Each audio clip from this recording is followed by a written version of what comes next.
오늘은요 사도행전 2장 14절부터 21절까지 말씀 보겠습니다.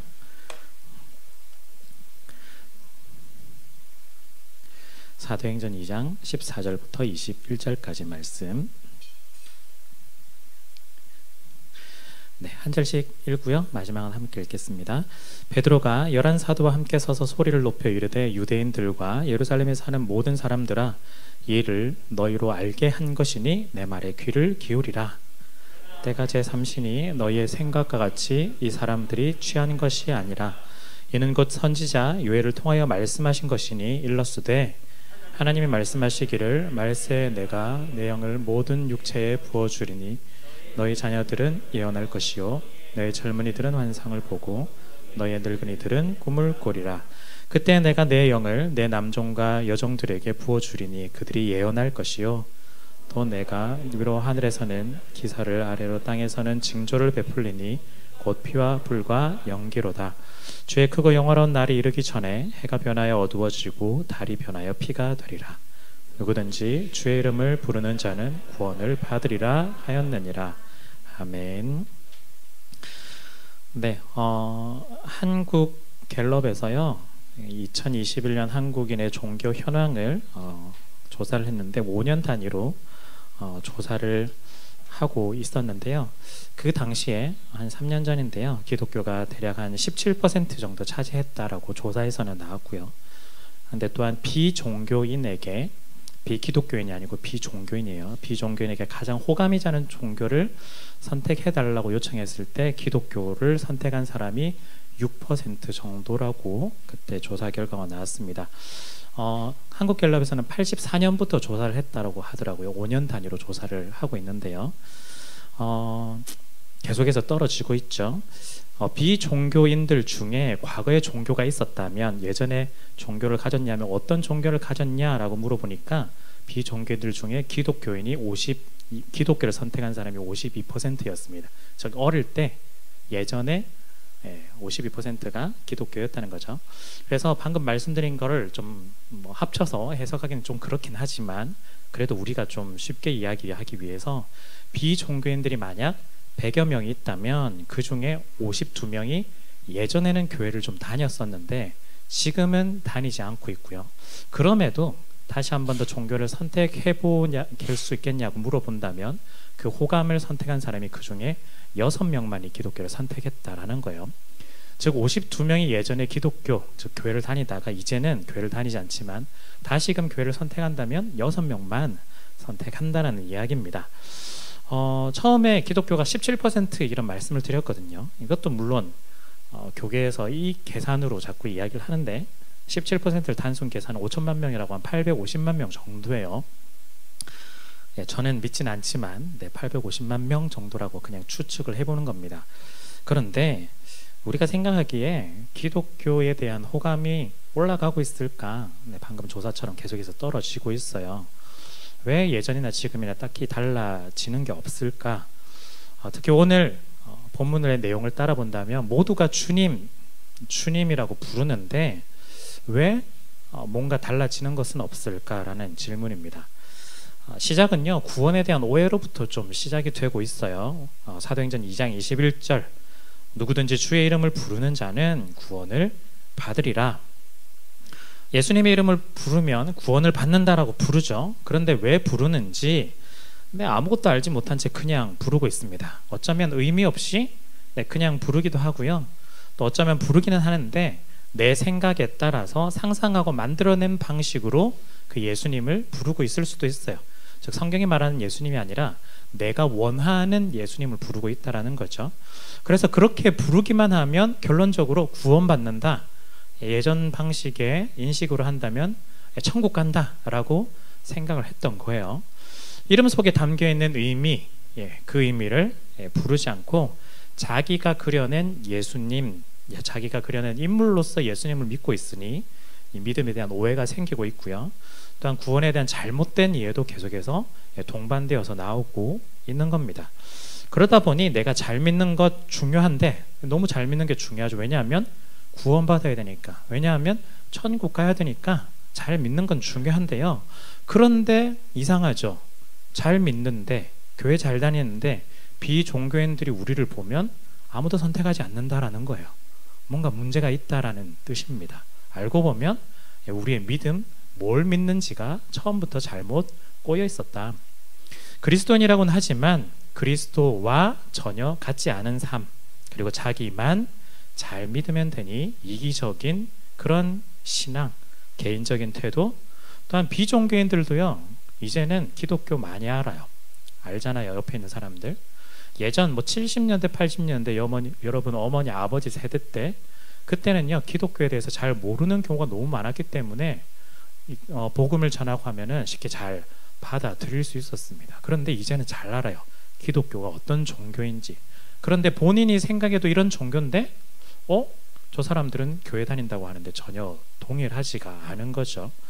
즉 삶과 일치되지 않은 점, 어쩌면 우리의 믿음의 시작부터가 잘못된 거라고 이야기를 할 수가 있습니다. 자, 그렇다면 우리가 거기서 그냥 우리도 어쩔 수 없어요 하고 넘어갈 수 있을까? 그건 아닌 것 같고요. 우리라도 먼저 제대로 예수 이름을 한번 믿어보는 것이 어떤 것인지 한번 확인할 필요가 있고요.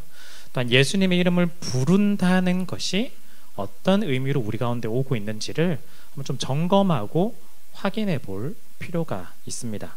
그래서 오늘 3가지 정도를 좀 정리를 했는데요. 먼저 첫 번째는요, 이름을 부른다라는 건 뭘까? 그건 바로 성령으로 가능한 일이다라는 거야. 여기서 출발을 좀 해야 돼요. 자, 처음에 120명이 함께 모여서 기도하고요, 또한 성령을 받았습니다. 사람들은 이렇게 이야기를 했어요. 술에 취했다라고 비난을 하는 거죠. 그래서 오늘 베드로가 이야기를 하면서 처음에 이런 이야기를 해요.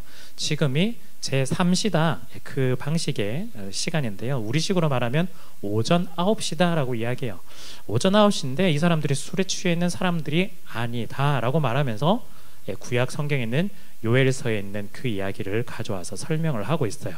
사실은 오전 9시인데 술에 취한 것이 아니라 구약에서부터 이미 예언되었던 이야기가 지금 성취되고 있는 거다라고 베드로가 이야기를 하는 거예요.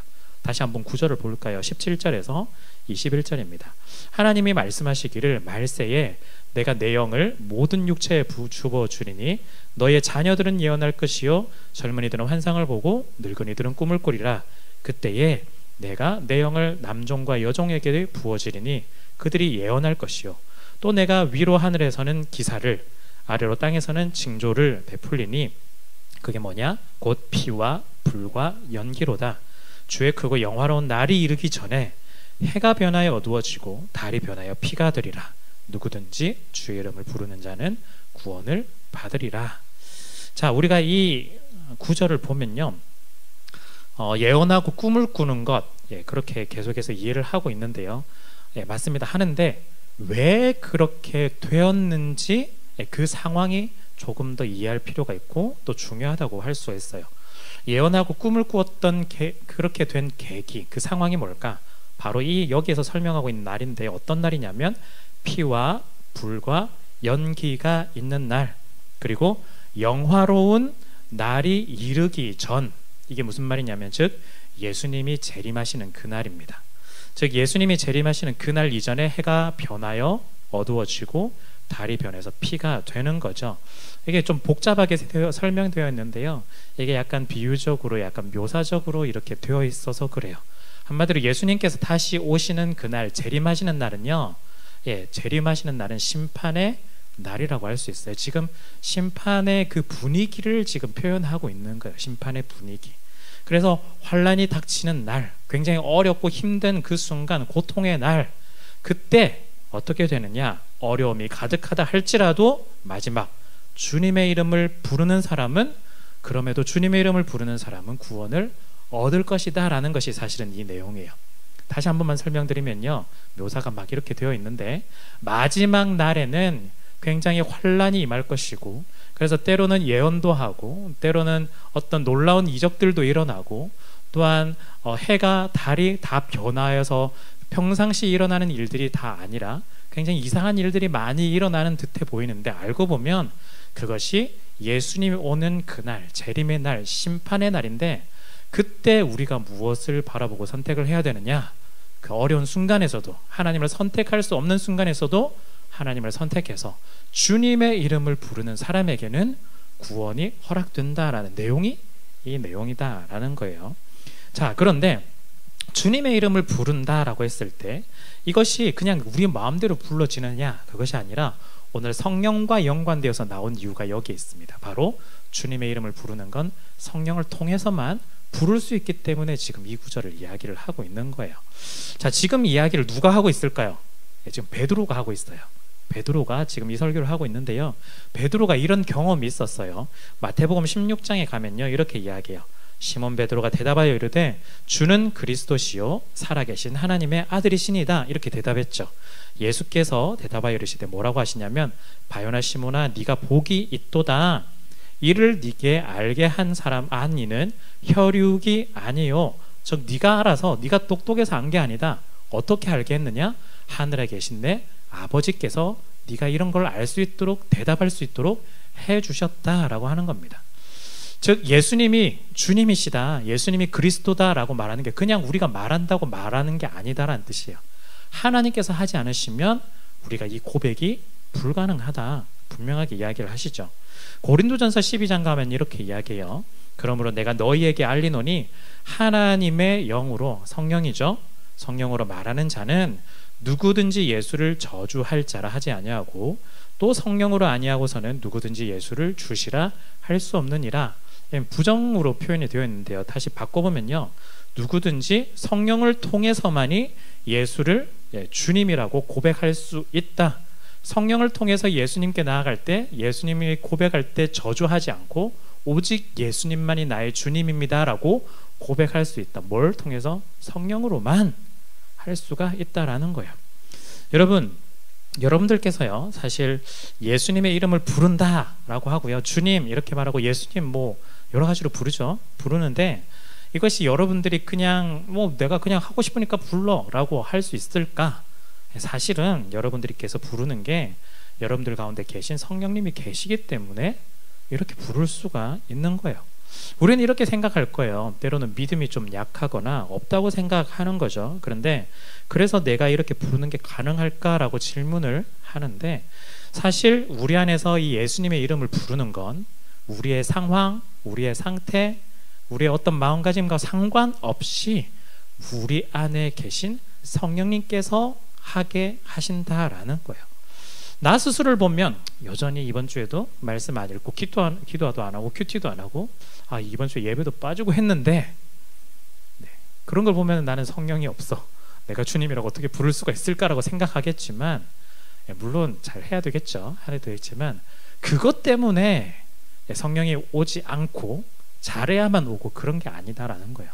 그것과 관계없이 성령님께서 우리 가운데 오셨을 때 우리가 예수님을 주님으로 고백할 수 있게 되었다라는 거예요. 알고 보면 우리 가운데 성령님이 계시기 때문에 이미 믿음이 생겼고요, 또한 우리가 신앙이 시작되었고 신앙의 첫걸음을 통해서 우리가 하나님의 사람, 하나님의 자녀가 이미 되었다라는 거예요. 물론 우리 스스로 보면 되게 못해요. 잘 안 해요. 그리고 내가 예수 믿는 사람 맞아? 라고 질문할 정도로 제대로 못하는 사람일 수도 있어요. 그렇지만 성령님이 계시다면 우리는 한 걸음 한 걸음 천천히라도 계속해서 나아갈 수가 있습니다. 왜냐하면 성령님이 우리 가운데 계시기 때문인 거죠.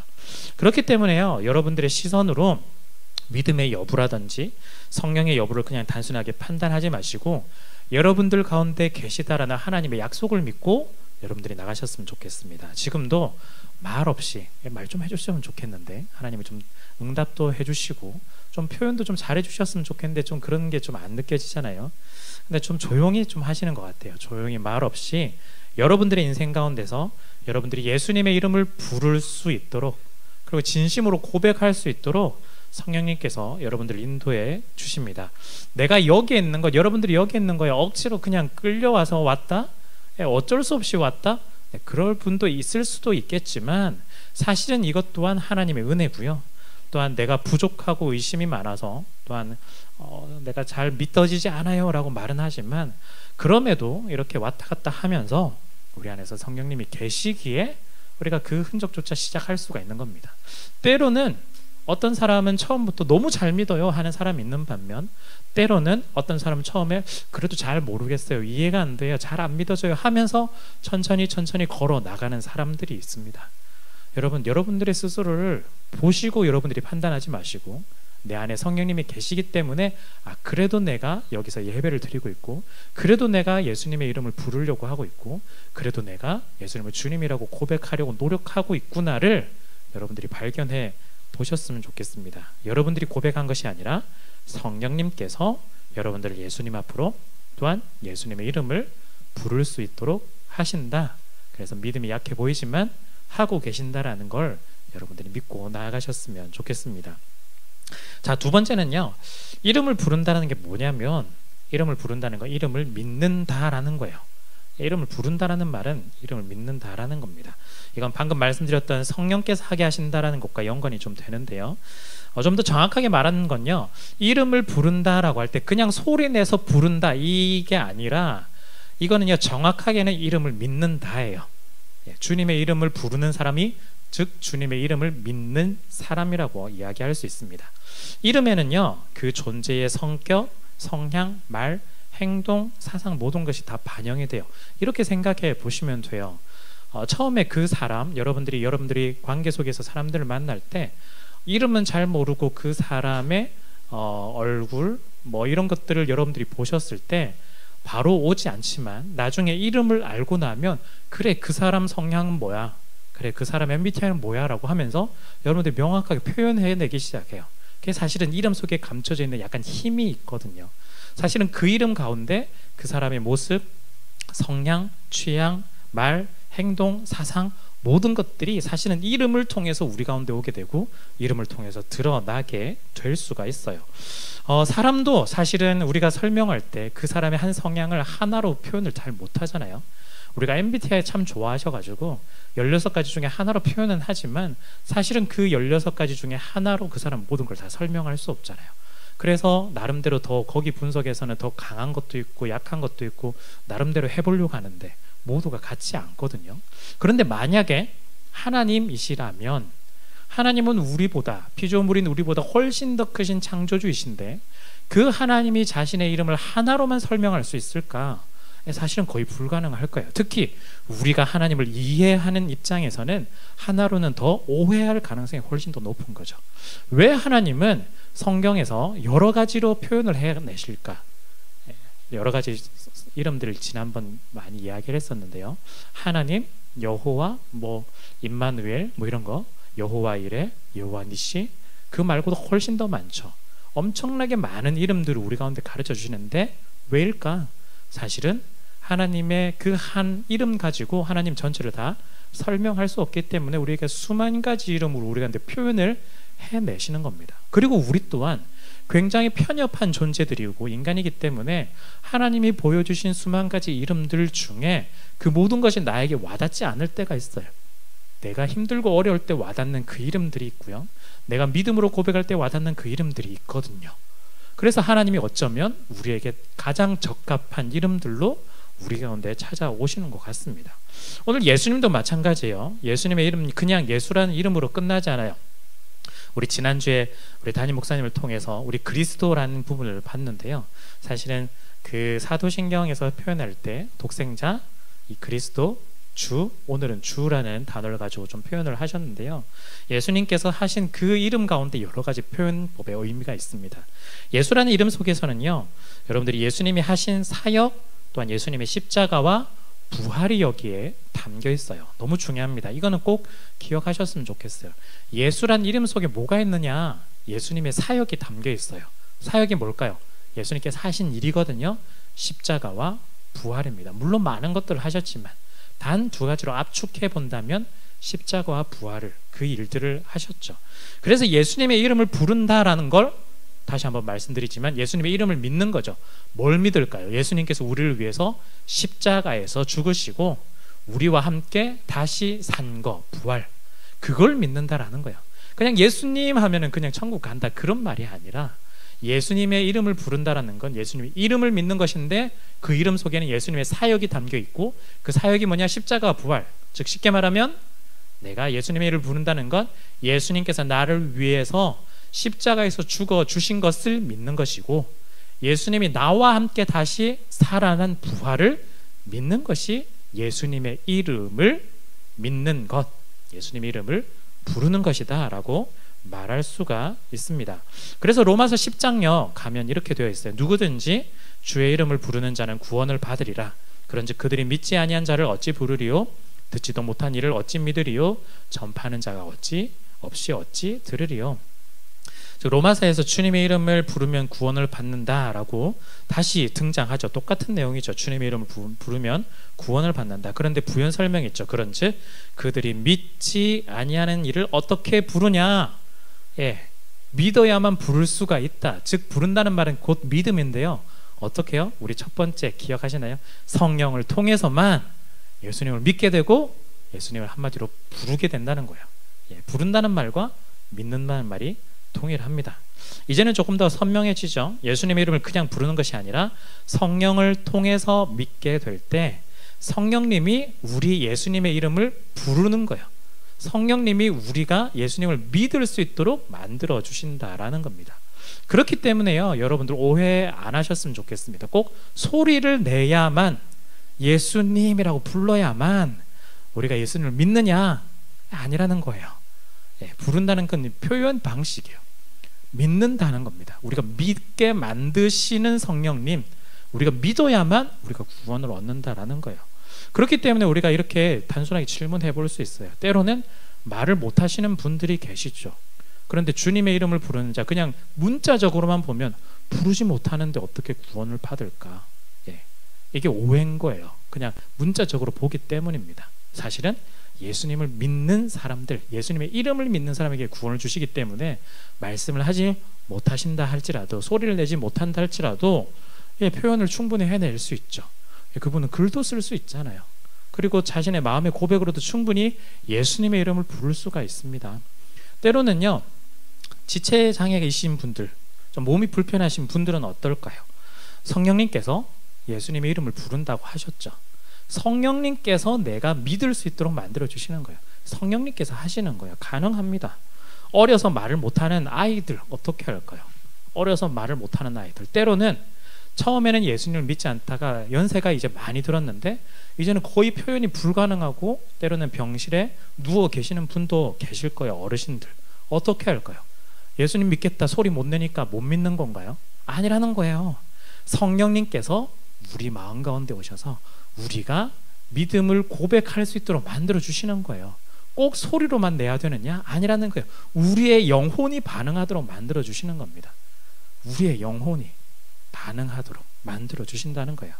그래서 이 모든 것 가운데 우리가 문자적으로 보지 마시고 예수님의 이름을 부른다라는 건 예수님의 이름을 믿는다라는 걸 우리가 기억을 하셨으면 좋겠습니다. 그런 점에서 우리의 믿음이요, 때로는요, 여러분들 이렇게 생각하시는데 나의 느낌, 나의 감정, 또한 나의 생각, 이런 게 나의 믿음처럼 여러분들이 보일 때가 있어요. 때로는 굉장히 좋았다가 때로는 굉장히 안 좋았다가, 기분 나쁘면 안 좋죠. 기분 좋으면 믿음이 좋고.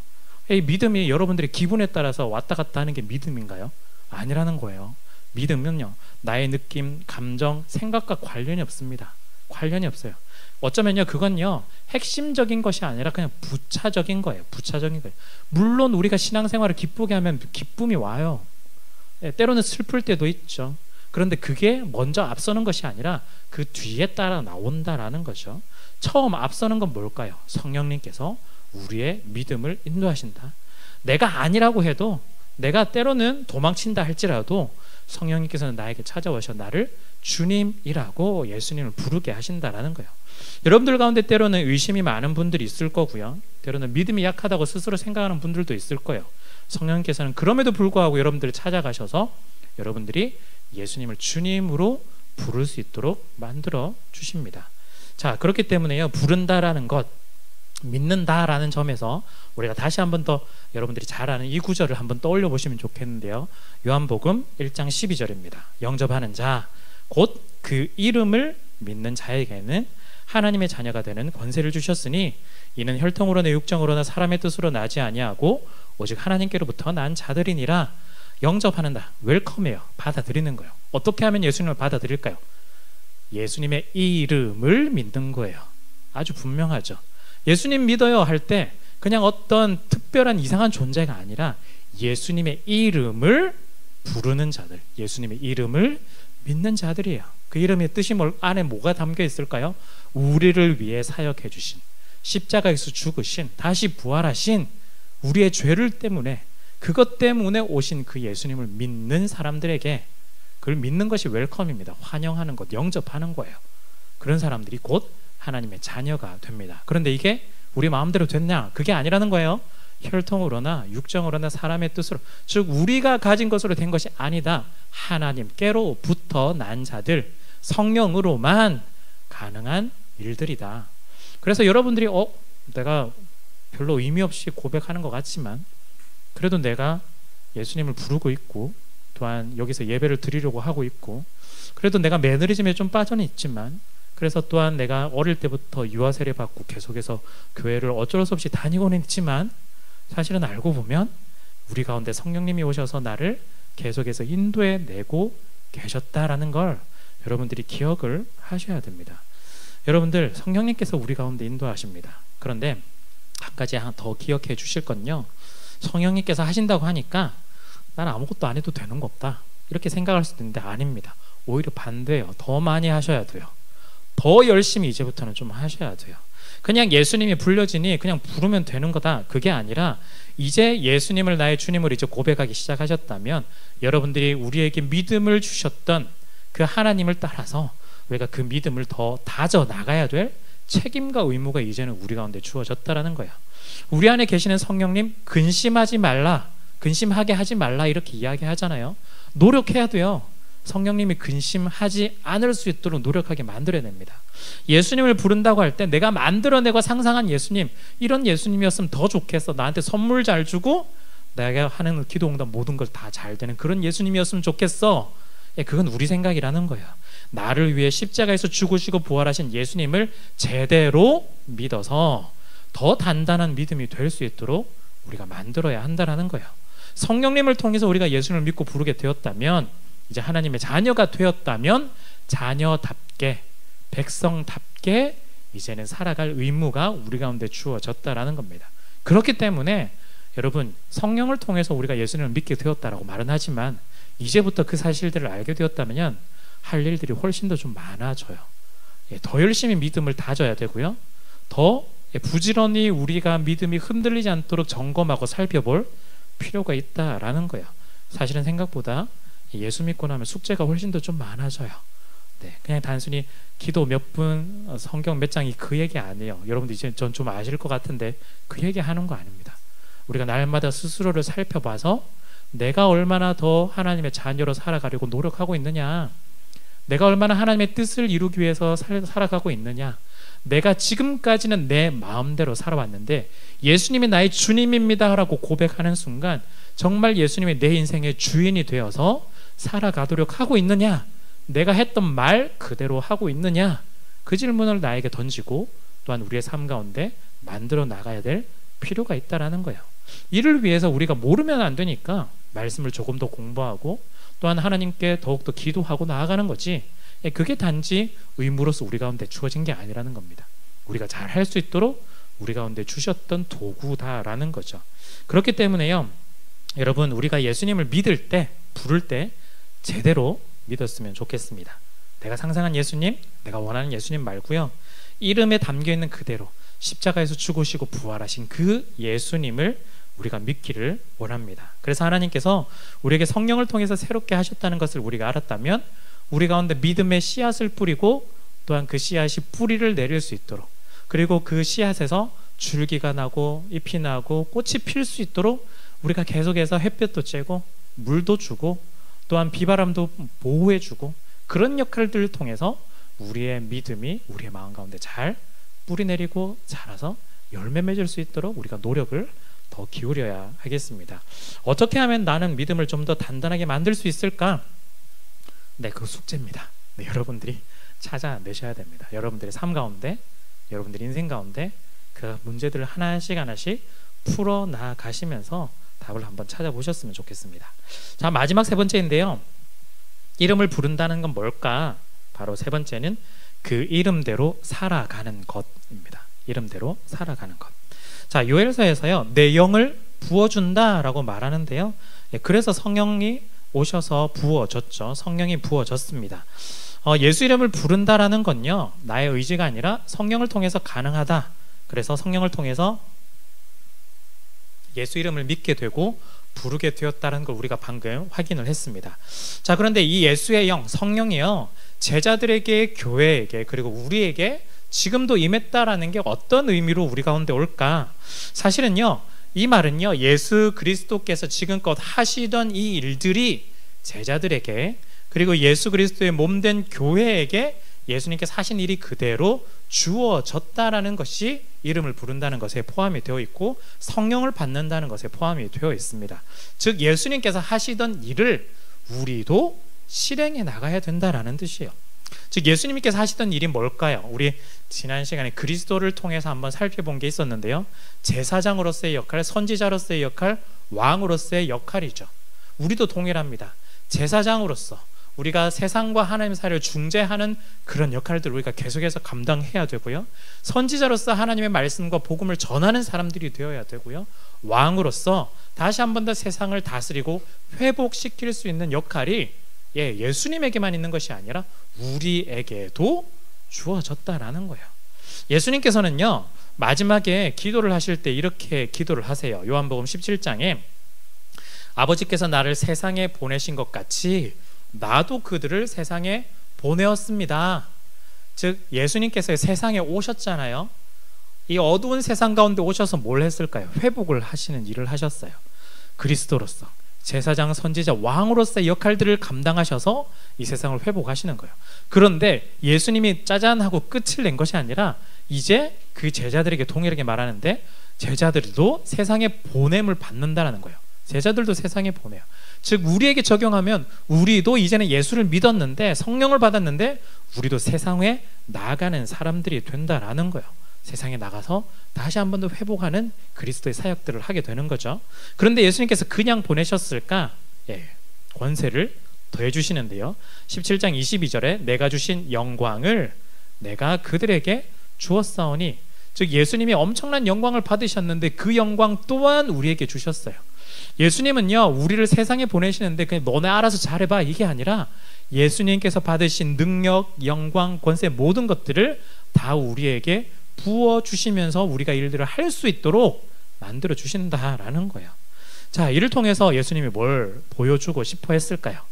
17장 22절에서 23절에 다시 한번 보시면, 내가 주신 영광을 내가 그들에게 주었사오니 이는 우리가 하나가 된 것 같이 그들도 하나가 되게 하려 함이니이다. 곧 내가 그들 안에 있고 아버지께서 내 안에 계시어 그들로 온전함을 이루어 하나가 되게 하려 함은 아버지께서 나를 보내신 것 같이 또 나를 사랑하심 같이 그들도 사랑하신 것을 세상으로 알게 하려 함이로소이다. 예수님께서 제자들을 보냈죠. 그리고 보낼 때 영광까지 부어주면서 보냈어요. 목적이 뭘까요? 세상이 우리를 보고 하나라는 걸 알게 하기 위해서 그렇게 보냈어요.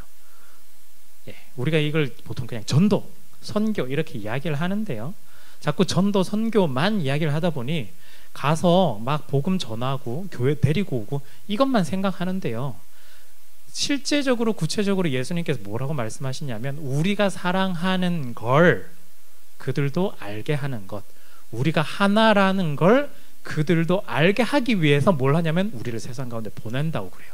그럼 세상이 우리를 통해서 알게 되는 게 뭐냐면, 저 사람들을 통해서 예수님이 사랑이구나, 하나님이 하나이시구나, 하나님의 그 관계가 사랑으로 이루어졌구나, 그렇기 때문에 저들도 사랑하며 하나가 되었구나를 알고 함께 동참할 수 있도록 만드신다라는 거예요.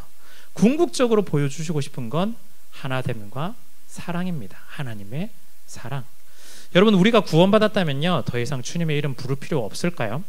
아닐 거예요. 우리는 구원을 받았기 때문에 계속해서 주님의 이름을 부른다라는 거예요. 주님의 이름을 부른다라는 건요, 앞서 본 것처럼 주님의 그 사랑과 하나됨의 관계 속에서 계속해서 주님의 이름으로 이제는 살아간다라는 뜻입니다.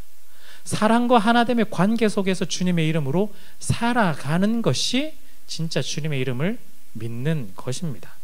여러분, 주님의 이름으로 살아간다는 건요, 어떤 거냐면 삼위 하나님의 그 관계, 성부, 성자, 성령 하나님이 사랑으로 하나가 되신 그 관계가, 그 이름을 우리에게 주셨기 때문에 우리가 그걸 받아들고 동일하게 사랑과 하나됨으로 나아가게 하는 것, 그것이 바로 우리가 이름을 부르는 것이고요, 이름을 믿는 것이고 이름을 살아내는 것이다 라고 이야기를 할 수가 있습니다. 그렇기 때문에 우리가 주님의 이름을 다시 한 번 더 부른다라는 것, 또한 주님의 이름을 믿고 살아간다라는 건요, 주님의 이름 가운데 담겨져 있는 그 인격, 존재, 가치, 그런 것들을 모두 다 품고 세상 속에 나아가면서요, 주님께서 보여주시고자 하는 사랑, 하나됨을 다시 한 번 더 계속해서 흘려나게 만드는 겁니다. 여러분들, 왜 우리를 그리스도인이라고 할까요? 예수 믿어서 그럴까요? 1차적으로는 예수를 믿었기 때문에 우리를 그리스도인이라고 부르겠죠. 그런데 우리가 오늘 말씀을 빗대어서 다시 한 번 더 생각해 본다면, 세상에서도 그리스도의 이름으로 살아가기 때문에 그리스도인이다 라고 이야기를 할 수 있을 것 같아요. 내가 왜 그리스도인일까요? 그냥 교회 다니니까? 아니에요. 그건 틀린 말이에요. 교회 다니는 건 의미가 없어요.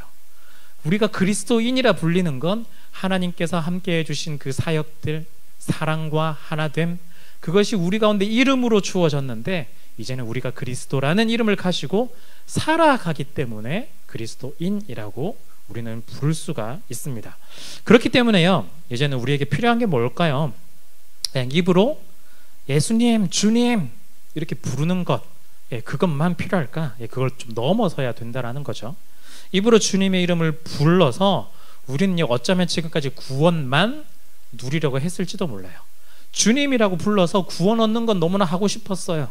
그런데 그리스도인답게, 구원받은 그리스도인답게 우리의 삶으로 주님의 이름을 부르려고 하지 않았던 것 같습니다. 어떻게 해야 될까요? 우리의 삶으로 이제는 주님의 이름을 불러야 돼요.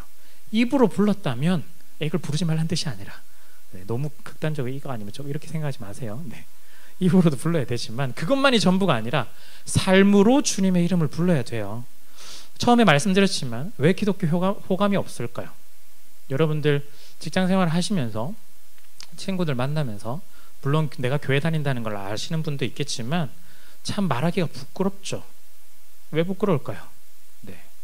다 알거든요. 기독교는 이렇게 해야 된다는 걸 어느 정도 알고 있는데, 사랑의 종교 아니냐, 하나됨의 종교 아니냐라고 하는데, 기독교는 항상 사랑하지 않고 항상 하나됨을 반대로 분열해 나가는 종교가 어쩌면 기독교였는지 모르겠습니다. 그래서 호감이 없는 거죠.